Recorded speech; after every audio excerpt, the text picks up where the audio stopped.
আমাকে বিয়ে করতে চাও? অবশ্যই। হ্যাঁ, তাহলে তো তোমাকে একটা পরীক্ষা দিতে হবে, পারবা? অবশ্যই পারবো। তোমার জন্য আমি 10তলা বিল্ডিং থেকে লাফ দিয়ে যেতে পারবো।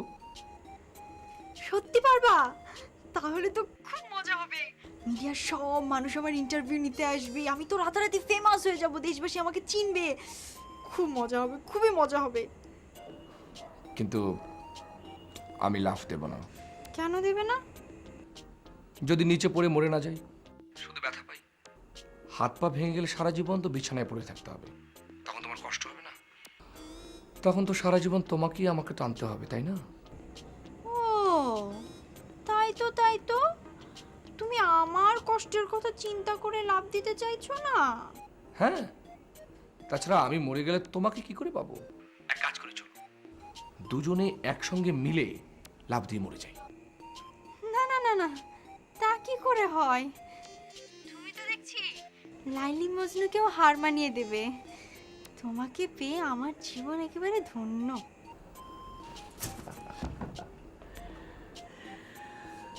আমিও ধন্য। কিন্তু আমাদের বাবা মারা যে কেন বুঝতে চায় না আমাদের বিয়ের বয়স হয়েছে? ঠিক বলেছো, চলো বিয়ে করে ফেলি। না না না না, তা হয় না। আমি পালিয়ে বিয়ে করতে পারবো না। কেন? তুমি কি তোমার বাবা মাকে কষ্ট দিতে চাও না? না, তা না।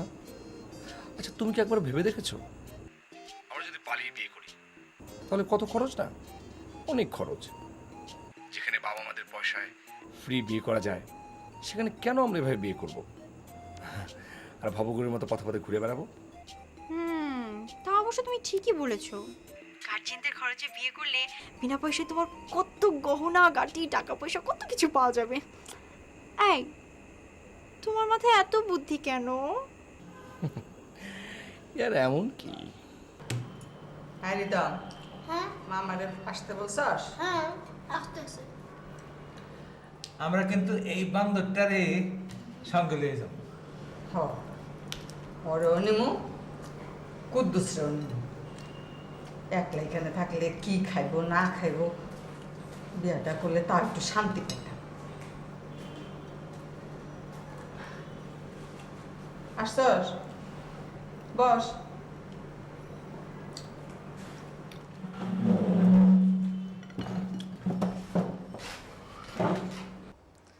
শোন, আমরা যে ডিসিশন নিছি, তুই সেটাতে রাজি আছস? তোমরা যেটা ভালো মনে করবে সেটাই হবে, আমার কোনো আপত্তি নেই।